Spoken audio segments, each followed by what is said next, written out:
11. O jornalista está sempre empenhado em descobrir as coisas e tal, levar informações para o público. Eu acabei de ter duas informações importantes aqui, que o Barão me explicou fora do ar. É um dilema que está sempre sendo discutido lá pelo magnífico Silvio Santos, com Ari Toledo. Como é que se come gato com batata. Isso. E como é que elefante se suicida. Exatamente. Você manda aqui a pergunta para o Eduardo Barão, que ele responde para você. Hoje, 80 anos, Ari Toledo fazendo aniversário. 80 anos, nosso Ari Toledo, maravilhoso. Ari Toledo, um grande beijo para você, outro para o Silvio Santos. Bom, minha gente, deixa eu tocar aqui rapidamente um assunto que tem sido recorrente. Quanto mais eu digo que não quero falar de um determinado assunto, mais ele fica me impregnando, me atazanando, e acho que vocês também devem estar aí razoavelmente escandalizados, né, com o minueto que vem sendo essa chamada reforma política, essa discussão da reforma política. O primeiro dado a chamar a atenção é que há, sei lá, mais de um mês, o Congresso Nacional, especialmente a Câmara dos Deputados, só falam disso. No Congresso, no Senado e na Câmara, só falam disso. Parece que o país está na rua, né? Que a população está na rua, ou nas redes sociais, né? Ou nos espaços em que possa se manifestar, clamando para que os parlamentares façam uma reforma política. De fato, nós poderíamos dizer, numa discussão normal, que a reforma política é uma das muitas necessidades do país. Mas uma reforma política que de fato mereça esse nome. Por exemplo, você tem que perguntar à sociedade brasileira se ela quer continuar sendo obrigada a votar. Se ela quer continuar sendo multada caso não compareça para exercer esse direito que a classe política estabeleceu como obrigação. É um caso talvez jabuticabeiro do Brasil. É um direito, né? Ele é tratado como um direito. Todo brasileiro tem direito soberano ao voto, um voto, uma pessoa e tal. Só que aqui o direito também é uma obrigação. Não apenas uma obrigação que você impõe à pessoa por uma questão de consciência, uma questão de civismo, de engajamento. Não, não. É uma obrigação que, não cumprida, resulta em multa.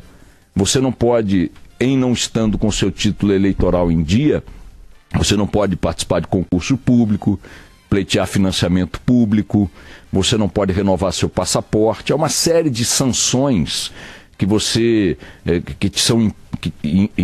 uma série de sanções que são impostas ao cidadão quando ele não comparece para votar. Ou seja, é um direito, mas se eu não exercer o meu direito, eu apanho. É um negócio sensacional. E o que é mais incrível é que também a forma de punir faz parte de uma mesma palhaçada, porque ela é ridícula. Se você ficar sem votar, como eu, por exemplo, fico sem votar desde o século XIII, quando você precisar desse maldito título de eleitor em dia, você vai lá na Justiça Eleitoral, paga reco, bolão, azeitona, uma multa ridícula, e também se atualiza, se regulariza a sua situação. Quer dizer, é todo um jogo idiota, um jogo inútil, um jogo impositivo, para fingir que nós temos uma população fortemente engajada no processo eleitoral, a despeito do asco que esse processo sucessivamente nos causa, pelo resultado que tem. A cada eleição, a cada 2 anos nós temos eleições no Brasil, para prefeito e vereador num determinado ano, daqui a 2 anos para deputado estadual, federal, senador e presidente da República.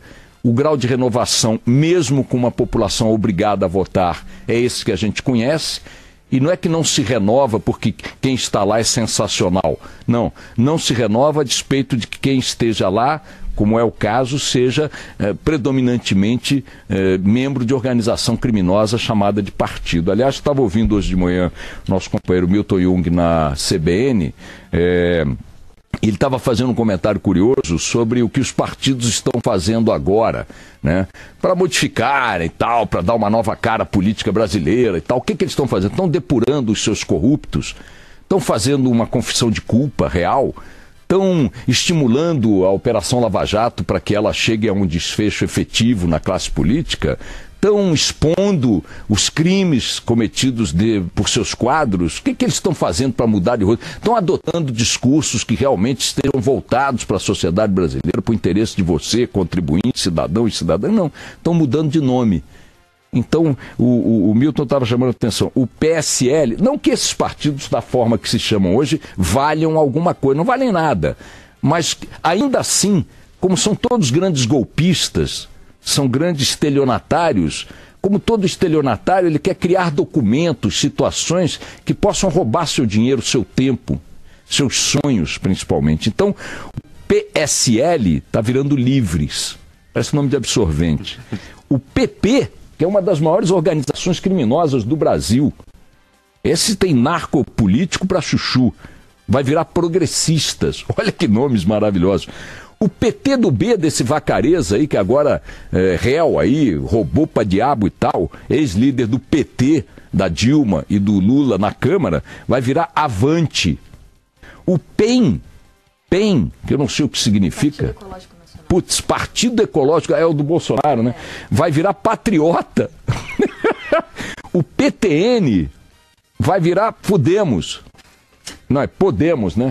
Podemos, desculpe. O PMDB quer virar MDB.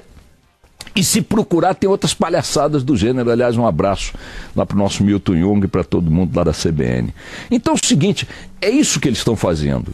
Eles não estão fazendo uma reforma que contemple, repito, discutir o voto obrigatório, empoderar, para usar uma palavra da moda, a sociedade, o eleitor, em relação ao exercício dos mandatos. De que maneira? Olha, não cumpriu o que tinha prometido, tem uma reversão. Daqui a X tempo, 1 ano de mandato, os eleitores têm o direito de se pronunciar dizendo que aquele cara não cumpriu o que prometeu. E caçam ele, tomando-lhe o voto de volta. Isso existe em várias democracias. A eleição é conjugada a muitas decisões de interesse da sociedade. Por exemplo, cansei de contar aqui, uma vez em Londres, cheguei lá, tinha um cara colhendo assinaturas na porta do metrô, não entendi nada, não falo inglês e tal. Depois me explicaram, ele está colhendo aqui a assinatura, para que possa ser incluída na próxima eleição um assunto relacionado à expansão da linha de metrô aqui em Londres, da rede de metrô em Londres. Mas na eleição? É na eleição. O eleitor vai lá, vota no candidato a vereador, prefeito ou o que seja, e também vota em determinadas questões que lhe digam respeito. Se ele quer ou não quer um parque, se ele quer ou não quer autorizar a ampliação de hotéis na cidade, se ele quer ou não quer liberar maconha, se ele quer ou não quer liberar o aborto. Ele decide diretamente na urna uma série de questões que lhe são caras. E para poder inserir isso na célula eleitoral, ele tem que colher um monte de assinaturas. Quer ver outra coisa que podia estar sendo discutida?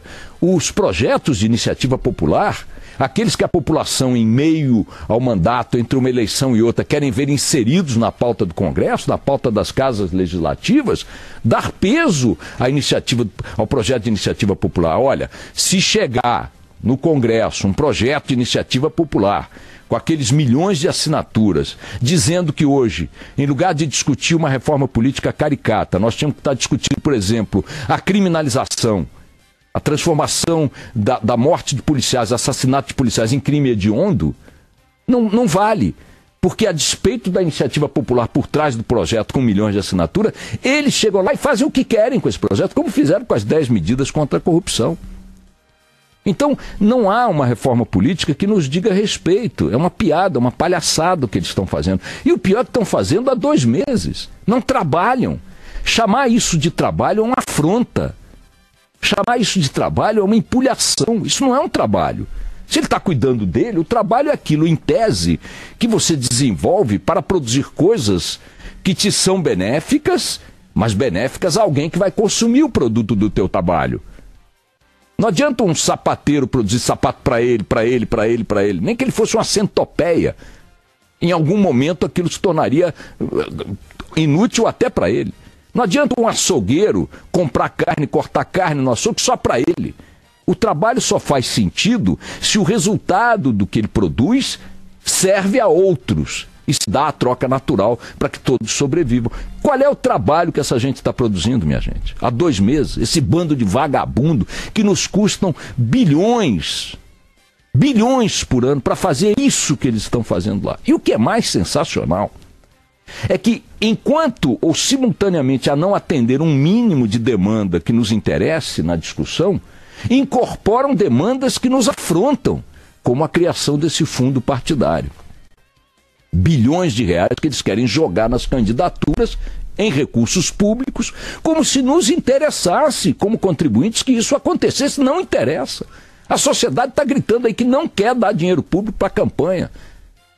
Eu não consigo entender. Ontem teve um seminário importante do Estadão aqui em São Paulo, compareceram cientistas políticos e tal, mais uma vez o padrinho Gilmar Mendes. O padrinho Gilmar Mendes, padrinho de toga, defendeu a necessidade de botar dinheiro na campanha, porque a campanha custa caro. Custou 5 bilhões na última vez para deputado, não pode dar 3 bilhões e 600 agora, disse o padrinho.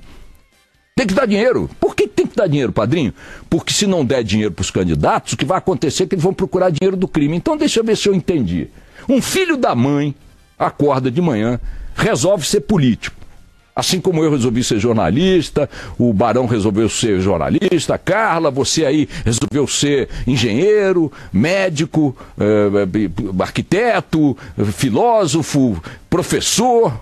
Tá bom? Ok. Como é que você fez? Você construiu sua carreira se dedicando a ela, recorrendo a recursos da família, trabalhando para sustentar teus estudos, correndo atrás de emprego, não é isso? Você se virou, você construiu sua trajetória. Como é que o cara que acordou de manhã quer ser político, quer construir a trajetória dele? Enfiando a mão no teu bolso, para você financiar a trajetória política dele, a carreira política dele. Com que argumento? Ah, mas a política é importante para a sociedade. E o médico não é? O engenheiro não é? O açougueiro não é? O encanador não é? O motorista de ônibus e táxi não são? Por que o motorista de táxi não mete a mão no bolso do contribuinte para dizer, vem aqui financiar meu projeto profissional? Por que nenhuma profissão faz isso e o político acha que pode fazer? Quem disse? Onde está estabelecido isso? Ah, mas em vários países, e daí que vários países não se rouba do jeito que se rouba aqui. As pessoas não morrem em hospitais como morrem aqui. A educação não é o lixo que é aqui. Então a política aqui não tem que custar para a sociedade mais do que já custa mantendo casas legislativas, que são verdadeiros bordéis. O senhor Fernando Collor, que dispensa apresentações, o Pablo Fernandes levantou esse dado, tem 91 assessores no gabinete dele no Senado. 91 assessores no gabinete dele no Senado, 91. Olha o que essa gente nos custa e querem mais dinheiro. Então, eu queria perguntar ao padrinho Gilmar Mendes o seguinte, padrinho, me diz uma coisa. Quer dizer que o cara honesto que quer ser candidato a alguma coisa, aliás, 81 assessores tem o Collor, acrescentei 10, faz nenhuma diferença. Então, padrinho, me diz uma coisa, o cara acorda de manhã e descobre que tem vocação para ser político, quer seguir a carreira política. E aí ele decide que você tem que pagar para que ele realize o sonho dele, o projeto de vida dele. Aí você diz, não vou pagar. Aí o padrinho Gilmar diz o seguinte, se não pagar, ele vai procurar dinheiro do crime. Então, deixa eu ver se eu entendi. Esse cara, ou ele está me extorquindo, ou ele está se acumpliciando com o crime. São as opções que a lógica do padrinho Gilmar oferece, a lógica moral que ele oferece para o exercício da política. Ou o contribuinte dá dinheiro forçado para esses vagabundos, ou esses vagabundos exporão o seu caráter vagabundo, procurando os criminosos para financiar a campanha deles. Olha que maluquice, como é que o padrão moral em que eles e fazem com adjetivos rebuscados, com um discurso, sabe, acadêmico. E os cientistas políticos lá não realmente blá blá blá tem que financiar. Por que tem que financiar? E o Rodrigo Maia, cara de pum, querendo que se restabeleça o financiamento das empresas para os partidos políticos. Olha o que foi a história do Brasil até agora, com financiamento de empresas para partidos políticos, ô Rodrigo Maia. Será que vocês não se dão conta da afronta que é essa conversa? O que é isso? O que é isso? Bom, desculpe mais uma vez por encher o saco de vocês com esse assunto, tá bom? Um beijo.